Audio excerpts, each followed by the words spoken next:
بسم اللہ الرحمن الرحیم۔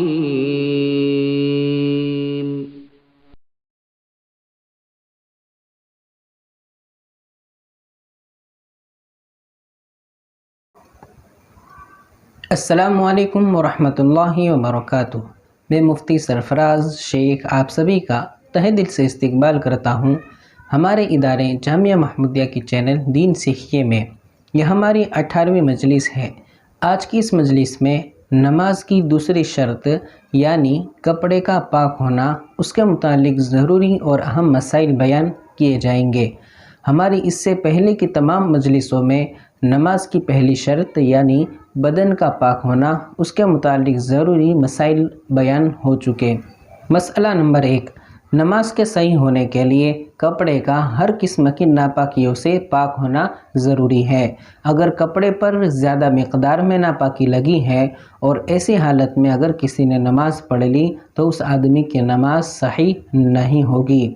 اب کپڑے پر کتنی قسم کی ناپاکیاں لگ سکتی ہے، یعنی ناپاکی کی کتنی قسمیں ہیں اور اس کا حکم کیا ہے، اس کے متعلق انشاءاللہ آگے مسائل بیان کیے جائیں گے۔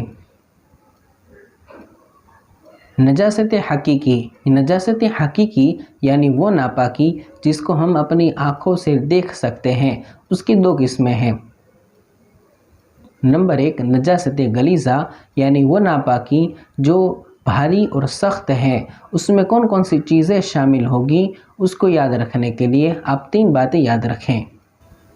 نمبر 1، جن جانوروں کا گوشت کھانا حرام ہے، یعنی کتے، بلی، چوہا، سور، ہاتھی اور گوشت کھانے والے شکاری جانور، ان تمام کا پیشاب اور پاخانہ نجاست غلیظہ ہے، یعنی بھاری ناپاکی ہے۔ نمبر 2، وہ جانور جن کا گوشت کھانا جائز ہے، ان کا پاخانہ، جیسے بکری اور بھیڑ کی مینگنیاں اور گائے بھینس کا گوبر وغیرہ بھی نجاست غلیظہ یعنی بھاری ناپاکی ہے۔ اور نمبر 3 پر وہ تمام چیزیں جس سے آدمی کا وضو ٹوٹ جاتا ہے، جیسے پخانہ، پیشاب، خون، منی، مذی، ودی، یہ تمام چیزیں، اور ساتھ ہی ساتھ منہ بھر کر کی ہوئی الٹی یعنی کہ یہ تمام چیزیں نجاست غلیظہ یعنی بھاری ناپاکی ہیں۔ اسی طرح شراب، مردار، سور کا گوشت، اس کی کھال، ہڈیاں، یہ تمام چیزیں بھی نجاست غلیظہ ہیں۔ اب یہ جان لیتے ہیں کہ نجاست غلیظہ کا حکم کیا ہے، یعنی اگر وہ کپڑے پر لگ جائے تو شریعت نے کتنی مقدار کو معاف کیا ہے اور کتنی مقدار کو معاف نہیں کیا، اس کو جان لیتے ہیں۔ نجاست غلیظہ کا حکم، نجاست غلیظہ میں 2 طرح کی ناپاکی ہو سکتی ہے، یا تو وہ پتلی اور بہنے والی ہوگی یا تو وہ گاڑھی اور جسم والی ناپاکی ہوگی۔ اگر نجاست غلیظہ میں پتلی اور بہنے والی ناپاکی ہے، جیسے پیشاب وغیرہ، اور وہ کپڑے پر لگ جائیں اور اسی حالت میں اگر کسی نے نماز پڑھ لی تو دیکھا جائے گا کہ جو پیشاب یعنی نجاست غلیظہ کپڑے پر لگی ہے وہ ہاتھ کی ہتھیلی کی گہرائی کے برابر یا اس سے کم ہے یا زیادہ۔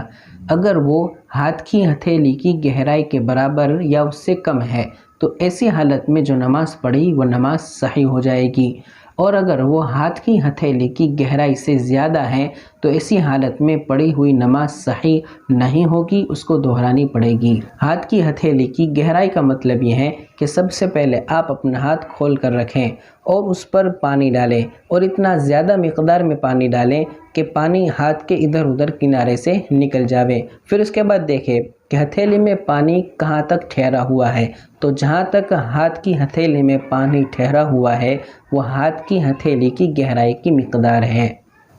اور اگر نجاست غلیظہ میں وہ ناپاکی جو گاڑھی اور جسم والی ناپاکی ہے، اگر وہ کپڑے پر اتنی زیادہ مقدار میں لگی ہے کہ اس کپڑے پر لگی ہوئی ناپاکی کے وزن کا اگر اندازہ کیا جائے تو اس کا وزن 3.5 گرام کے برابر یا اس سے زیادہ نکلے، اگر اس کا وزن 3.5 گرام کے برابر یا اس سے زیادہ ہے تو ایسے کپڑے پہن کر نماز پڑھنا صحیح نہیں ہوگا۔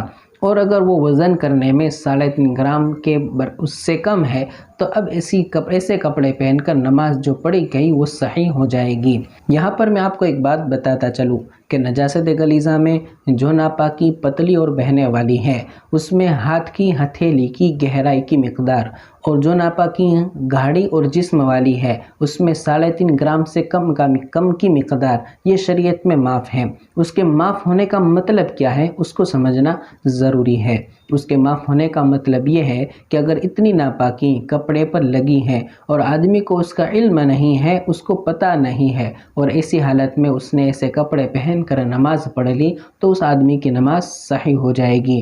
اور اگر اس کو اس بات کا علم ہے، اس کو پتہ ہے، پھر بھی اس نے یہ سوچا کہ کم مقدار تو ہے، شریعت میں معاف ہے، اور پھر ایسے کپڑے پہن کر اس نے نماز پڑھ لی تو اس آدمی کی نماز مکروہ ہوگی، اس کو یہ ناپاکی دھو کر نماز پڑھنی چاہیے۔ آج کے لیے بس اتنا ہی۔